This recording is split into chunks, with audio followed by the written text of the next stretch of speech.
الحمد لله وكفى والسلام على عباده الذين اصطفى أما بعد. قال الله تبارك وتعالى أن طهر بيتي للطائفين والعاكفين والركع السجود. فقال النبي صلى الله عليه وسلم من اعتكف يوما ابتغاء وجه الله عز وجل جعل الله بينه وبين النار 3 خنادق أبعد ما بين الخافقين. صدق الله العظيم وصدق رسوله النبي الكريم. محترم بزرگوں، عزیز دوستوں، نوجوانوں، آخری عشرہ شروع ہو چکا ہے. گزشتہ 21ویں شب گزر چکی. تاک راتوں میں شب قدر کو تلاش کرنے کا حکم فرمایا گیا ہے. تو ایک تاک رات جو 21 کی تھی وہ گزر گئی. ہم نے جو عبادتیں کی اللہ اس کو قبول و مقبول فرمائے.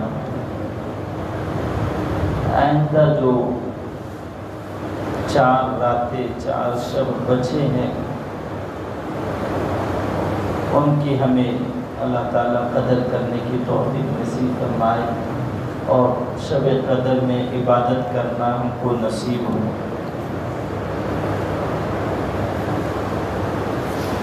دراصل یہ آخری عشرے میں جو اعتکاف رکھا جاتا ہے، نبی پاک صلی اللہ علیہ وسلم نے ہر رمضان میں آخری عشرے میں اس کا اہتمام فرمایا ہے کہ جب تک آپ حیات رہے آپ آخری عشرے کا اعتکاف کرتے رہے. اس لیے اس اعتکاف کو سنت مؤکدہ کہا جاتا ہے. اگر کوئی مسجد میں کوئی نہ بیٹھے تو تمام مسجد کے اطراف والے گناہگار ہوں. یعنی یہ کتنا اہم عمل ہے، اتنا اہم عمل ہے کہ اگر کوئی بھی نہ بیٹھے تو مسجد کے اطراف کے رہنے والے گناہگار ہوں.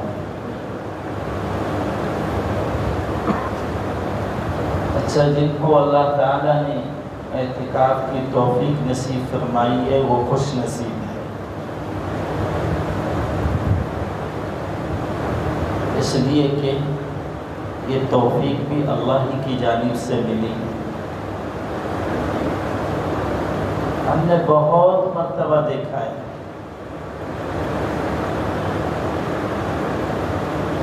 ہزاروں لوگوں نے ارادہ کیا، عزم کیا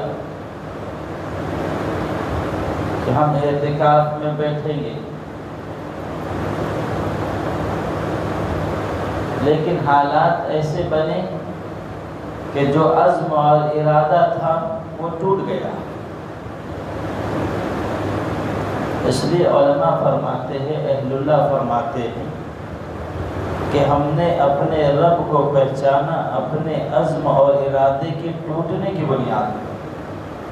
کہ ایک بندہ کتنا ہی عزم اور ارادہ کر لے کہ مجھ کو ایسا کرنا ہے اور میں ایسا کروں گا، تو اس کے عزم اور ارادے کو ٹوٹتا ہوا ہم نے پایا. اسی سے اللہ کی پہچان بھی اہل اللہ نے فرمائی کہ ہمارا ارادہ، ہمارا عزم اپنی جگہ پر اگر اللہ کی توفیق نہ ہو تو کچھ حاصل نہیں ہوتا.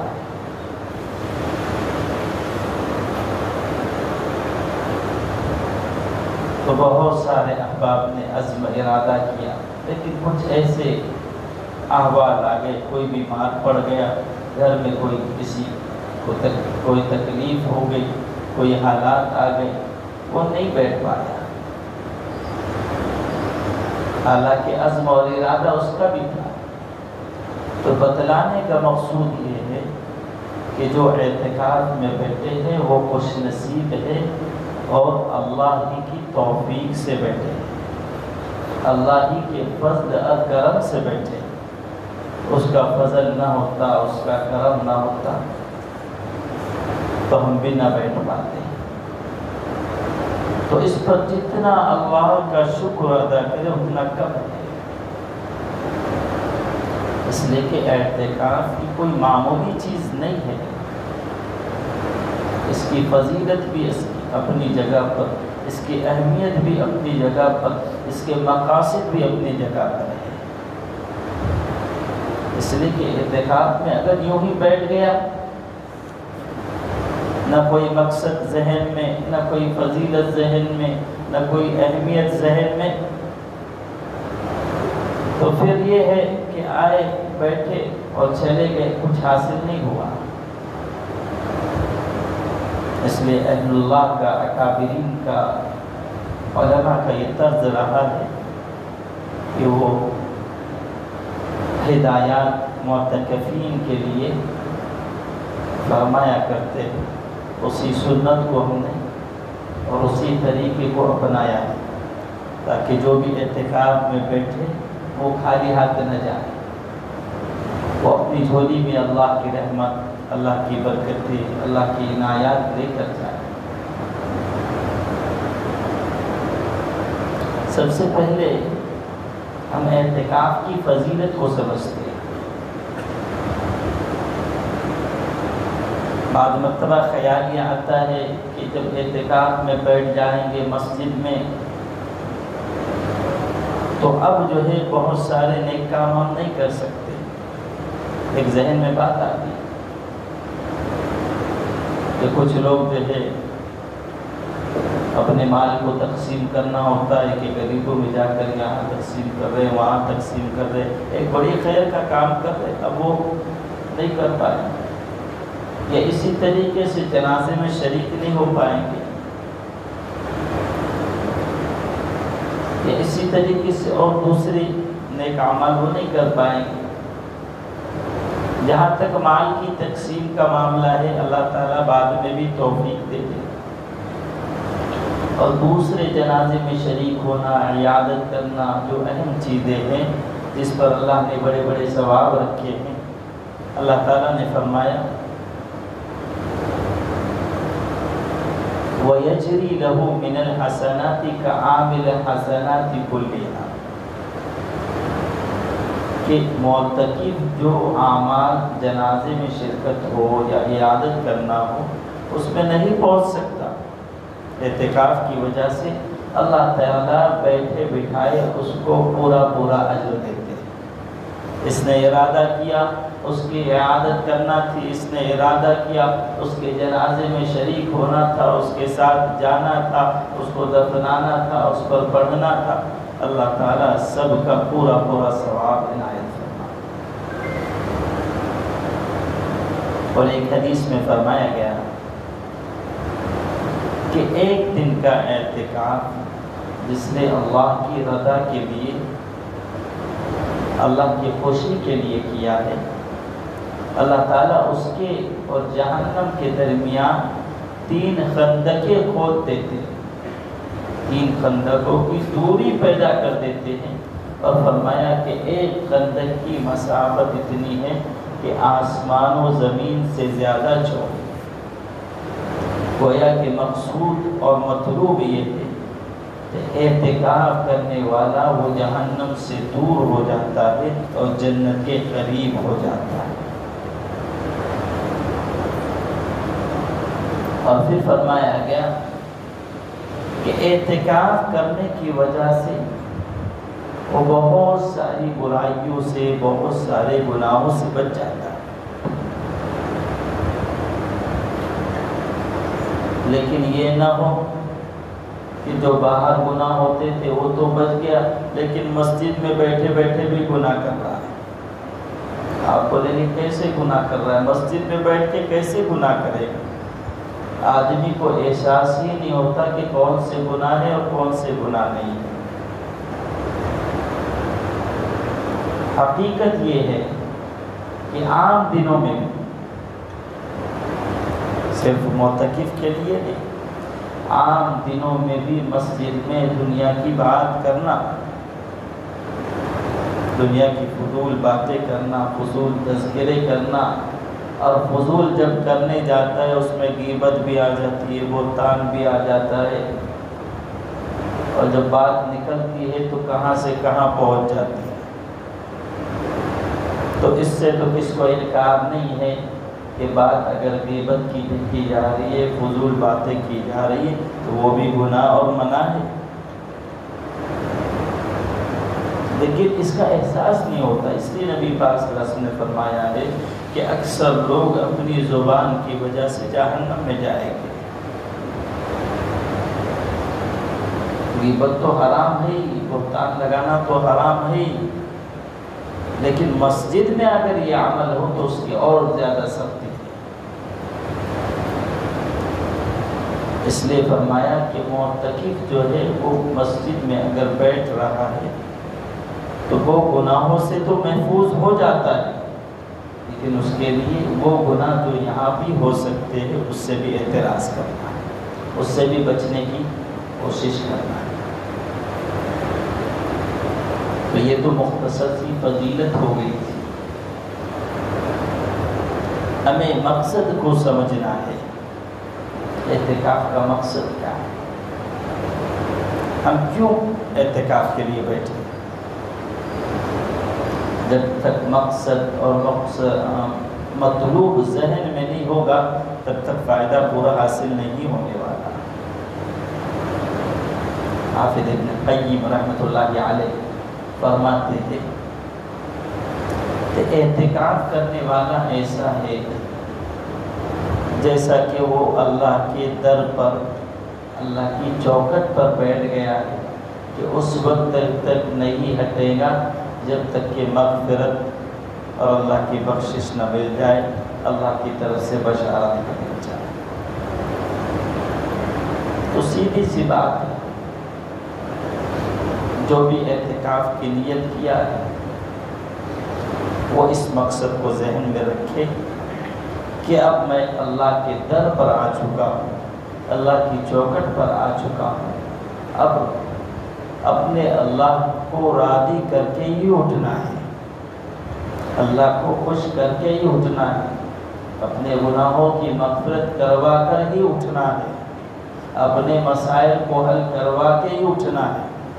اس لیے کہ جب بندہ اعتکاف میں بیٹھے گا اور اس مقصد کو ذہن میں رکھے گا کہ توفیق بھی اللہ نے دی اپنے در پر آنے کی، اب وہ جو ہے ہمیں نوازنا چاہتا ہے، ہمیں عطا کرنا چاہتا ہے، تو کیوں نہ ہم اللہ سے خوب مانگے اللہ سے، مغفرت بھی مانگے، جنت بھی مانگے، دنیا کے مسائل کو بھی حل کروائے، آخرت کے مسائل کو بھی حل کروائے۔ اس لیے کہ معتکف کا حال تو وہ ہے کہ اللہ کے در پر آئے۔ ویسے تو اللہ نے عام اعلان فرمایا، قبولیت دعا کا رمضان میں اللہ کا عام اعلان ہے کہ ہر صبح و شام ایک دعا تو روزہ دار کی قبول ہوتی ہی ہے۔ پھر فرمایا سحری کے وقت بھی دعا قبول ہوتی، افطار کے وقت بھی دعا قبول ہوتی، اور شب قدر کی تلاش میں ہے وہ بھی قبولیت کی راتیں ہیں، اس میں بھی دعا قبول ہوتی۔ اور دراصل اعتکاف کا ایک مقصد اور ہے جو عظیم مقصد ہے، جس کو نبی پاک صلی اللہ علیہ وسلم نے اپنے زبانی ارشاد فرمایا ہے کہ آپ علیہ السلام نے جب رمضان شروع ہوا تو آپ نے شروع ہی سے اعتکاف شروع کر دیا پہلی تاریخ سے. پھر 10 دن ہوئے تو آپ نے صحابہ سے فرمایا کہ اور 10 دن آگے بڑھا لیے جائے. صحابہ نے آپ صلی اللہ علیہ وسلم کے ساتھ اور 10 دن آگے. پھر جب 20 دن ہو گئے تو نبی پاک صلی اللہ علیہ وسلم نے فرمایا کہ میں نے شب قدر کی تلاش میں اعتکاف کیا تھا کہ رمضان میں شب قدر ہے، اس کی تلاش میں شروع کیا عشرے کا، اس میں نہ ملی تو دوسرے عشرے میں، فرمایا دوسرے عشرے میں بھی نہ ملی، اب تیسرے عشرے کا سب اعتکاف کرو کہ اس تیسرے عشرے میں اللہ تعالیٰ نے اب شب قدر کو رکھ دیا ہے. تو مقصود یہ ہے اعتکاف سے کہ نبی پاک صلی اللہ علیہ وسلم خود فرما رہے ہیں کہ شب قدر کی عبادت نصیب ہو جائے، اس لیے 1000 مہینوں سے بڑھ کر اور بہتر اس کا ثواب ہے. ایک رات میں عبادت کرنے کا 1000 مہینوں سے زیادہ عبادت کرنے کا ثواب ملتا ہے. نبی پاک صلی اللہ علیہ وسلم نے فرمایا اسی کی تلاش میں اعتکاف کرتا. تو یہ دوسرا مقصد بھی ذہن میں رہے کہ اعتکاف کرنے والے بیٹھے ہیں اپنے اللہ کو راضی کرنے کے لیے اللہ کے در پر، اللہ کی چوکھٹ پر، اور شب قدر کی تلاش، یعنی عبادت مقصود ہے. ایک تو اللہ سے مانگنا مقصود ہے اور ایک شب قدر کی تلاش مقصود ہے. تو جتنا ممکن ہو سکے وہ عبادت میں رات تو گزارنا ہی چاہیے. بہتر تو یہ ہے کہ پوری رات عبادت کر، دن میں 2-3 گھنٹے آرام کر لے. جب آئے ہیں اللہ کے در پہ تو اللہ کو منا کر ہی جانا ہے. جتنی نیند ہے دن میں تھوڑی بہت نیند پوری کر سکتے. 2 گھنٹہ صبح میں سو گئے، 2 گھنٹہ دوپہر میں سو گئے، رات اگر عبادت میں گزار دی تو سونے پر سہاگا. اور اگر کسی کو عادت نہیں تو کم سے کم یہ 5 رات، 1 رات تو گزر گئی، 4 رات تو معتکف کے لیے جب آیا ہے اسی مقصد کے لیے تو اس پوری رات کو عبادت میں گزارے. عبادت کیا کرنا ہے؟ حضرت عائشہ رضی اللہ تعالیٰ عنہ فرماتی ہے کہ میں نے نبی پاک صلی اللہ علیہ وسلم سے پوچھا کہ ابھی اگر میں نے شب قدر پائی تو میں کیا کروں؟ نبی پاک صلی اللہ علیہ وسلم نے ایک دعا سکھائی، اللہم انک عفو تحب العفو فاعف عنی. اے اللہ تو معاف کرنے والے اور معافی کو پسند کرتے ہیں تو میں مجھ کو معاف کروں. یعنی شب قدر میں بھی جو دعا سکھلائی گئی ہے وہ اپنی مغفرت کے لیے، اپنی بشارت، اپنی گناہوں کی بخشش کے لیے. تو یہ اس دعا کا اہتمام ہے. دعا یاد ہو جائے تو بہت اچھی بات، ورنہ اردو زبان میں بھی دعا مانگ سکتے ہیں. سنت ہے نبی پاک صلی اللہ علیہ وسلم کے الفاظ سے دعا مانگی جائے. یاد کرنے کے لیے آسانی سے یاد ہو جائے گی، چھوٹی سی دعا. بہرحال جو یاد نہ کر پائے وہ اردو میں دعا مانگے. تو خاص جو ہے معتکفین دعاؤں کا خاص اہتمام، خوب لمبی لمبی دعا مانگے، اللہ سے ہر مسئلے کو حل کرائے، اللہ کو راضی کرائے، اور جتنا زیادہ ہو سکے عبادت میں بھی. کبھی نماز پڑھ لی، کبھی قرآن کی تلاوت کر لی، کبھی ذکر کر لیں، جیسے بھی بشاشت ہو، اس لیے کہ جتنا آدمی جاندار اعمال کرے گا وہ بہتر ہے. ایسا نہیں کہ قرآن پڑھ رہے تو پورا قرآن. بشاشت ہے، کچھ وقت قرآن کے لیے، کچھ وقت دعا کے لیے، کچھ وقت ذکر کے لیے، کچھ وقت نمازوں کے لیے. اور معتکفین اگر سب ایک ساتھ جمع ہو کر کچھ فضائل کی تعلیم کر لیں وہ بھی بہتر ہے. فضائل اعمال میں اعتکاف کا بھی باب ہے، اس میں اس کی فضیلت بھی ہے، وہ جذبہ پیدا ہوتا ہے. یا پھر دوسرے اور بہت سارے صحابیات کے واقعات ہیں اس کو پڑھیں تو ایک اگر وہ جو ہے تھوڑا ہی وقت 20 منٹ آدھا گھنٹہ جیسے بھی مناسب ہو اگر سب ایک ساتھ بیٹھ کر تعلیم کی شکل بنا لے تو بہتر ہے۔ ہمارے عتیق صاحب نہیں ہے اس سال ورنہ وہ کچھ بناتے تھے ترتیب۔ عتیق صاحب مطلب یہ لوگ چاہ رہے کہ آپ شریک ہو جائے اس میں، وہ رہتے تو تعلیم کی شکل بن جاتی تھی۔ اگر کوئی ساتھی ہے اپنا جماعت کا ساتھی ہے تو وہ ترتیب بنائے، اس سے شوق پیدا ہوتا ہے کہ ہمارے اکابرین بزرگوں کی کتابیں پڑھنا، اس میں وہ احادیث ہیں جس سے اعمال کا شوق پیدا ہوتا ہے۔ اس لیے کہ معتکف اعتکاف کرنے والا جو بیٹھا ہے جب تک اعمال کا شوق نہیں ہوتا وہ رغبت سے نہیں کر پائے گا، وہ جاندار اعمال نہیں کر پائے گا۔ اس لیے فرماتے کہ تعلیم ضروری ہے، گھر میں بھی کہتے ہیں کہ مزدورات میں بھی تعلیم ضروری اور مرد حضرات میں بھی تعلیم ضروری کہ شوق دلانے کے لیے۔ تو یہ سب اعمال کرنے کے لیے بچنے والے اعمال کیا ہیں؟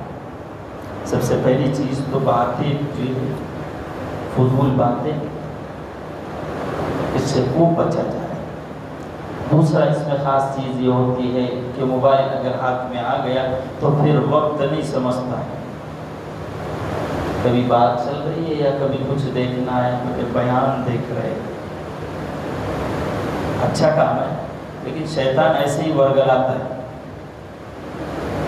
شیطان بیان سن رہے یہ کر رہے، یہ سب چیزیں اپنی جگہ پر جہاں صحیح ہے وہاں صحیح ہے، لیکن اعتکاف والے کے لیے وہ صحیح نہیں۔ جتنا موبائل کو اپنے سے دور رکھے اتنا اچھا ہے۔ کچھ ضروری بات ہے، ڈبہ نہیں آیا ہے، کچھ ضروری بات ہے تو کرے، ورنہ جتنا ہو سکے موبائل فون سے دور رہے۔ وہ ہاتھ میں آئے گا تو پورا وقت برباد اور ضائع کر دے گا۔ دوسری چیز جو ہے، جو یہ حلقے بنائے ہوئے ہیں، جو پردے لگائے ہیں، اس کا مقصود یہ ہے کہ آپ تنہائی میں یکسو یکسے کے ساتھ اللہ کی عبادت کریں۔ تو بہتر ہے معتکف کا زیادہ تر وہیں رہے، اس حلقے کو وہ چھوڑے ہی نہیں۔ ہاں کبھی ایسا ہے کہ بیٹھ کے تھک گئے ہیں تو تھوڑا ٹہل سکتے ہیں، لیکن وہ بھی حد ہے۔ یہ جو یہاں کا ایریا ہے نا، اس کے نیچے اترے تو اعتکاف ٹوٹ جائے گا، پھر واپس قضا کرنا پڑے گا۔ اس لیے اگر ضرورت ہے استنجا کی، وضو کی، تو بس اسی وقت جائیں، اور وہاں پر بھی بات نہ کریں، وہاں زیادہ رکیں۔ بہتر ہے کہ اس دروازے سے جائیں تاکہ جلدی سے ملنا بھی کسی سے نہ ہو اور جلدی سے آ جائے اپنی ضرورت سے فارغ ہو کر۔ تو اس علاقے میں جو مسجد کی حد ہے اس سے اگر نیچے اتر گیا تو پھر اعتکاف ٹوٹ جاتا ہے۔ پانی کے لیے بھی یہی نظام ہے، تو افطاری کے لیے یہی نظام ہے، تو نیچے اترنے کی ضرورت نہیں ہے۔ نیچے اترنے کے بعد مطلب پانی لینے کے اس میں آدمی نیچے اتر جاتا ہے، تو مناسب نہیں ہے۔ جب سہولت ہے یہیں پر ہے، سب اندر کے احاطے میں سے پانی لے سکتے ہیں، تو پھر نیچے نہیں اترنا۔ اور دوسری چیز گرمی ہے، پھر روزہ بھی ہے، تو آدمی سوچتا ہے میں روزانہ غسل کروں، یا پھر موقع ہے تو 3 مرتبہ دن پر غسل کرتے ہیں۔ تو غسل کی ایسے عام اجازت نہیں ہے، سنت غسل بھی منع ہے، جیسے آپ بولیں گے جمعہ کا غسل وہ بھی منع ہے اعتکاف والے کے لیے۔ ہاں اگر کسی کو دشواری ہے، گرمی زیادہ ہے، پسینہ نکل رہا ہے، اور یہ ہے کہ بے چینی ہے، نفس میں بے چینی ہے اور برداشت نہیں کر پا رہا ہے، تو اس حالت میں اجازت ہے، لیکن جتنا ہو سکے وہ غسل سے بھی پرہیز ہے۔ تو اگر دشواری ہے، برداشت نہیں ہو رہا ہے اور نفس میں، طبیعت میں ذرا عبادت میں بھی ذوق شوق نہیں لگ رہا ہے، کچھ الجھن محسوس ہو رہی تب جا کے غسل کر سکتا ہے، لیکن عام اجازت نہیں ہے غسل کرنے کی، سنت کی بھی اجازت نہیں ہے کہ جمعہ آیا چلو جمعہ کا غسل کر لیں، اعتکاف والے کے لیے سنت کی بھی اجازت نہیں ہے۔ اس سے آپ سمجھ سکتے ہیں کہ معتکف کو کتنا اپنی جگہ میں اپنے حلقے میں بیٹھ کر بس یکسوئی کے ساتھ گویا کہ اللہ کے در پر آیا مانگتے رہتا ہے۔ بہرحال یہ مختصر سی گفتگو تھی۔ اللہ تعالیٰ ہم سبوں کی اعتکاف کو قبول فرمائے اور ہم سبوں کو شب قدر میں عبادت نصیب فرمائے۔ وآخر دعوانا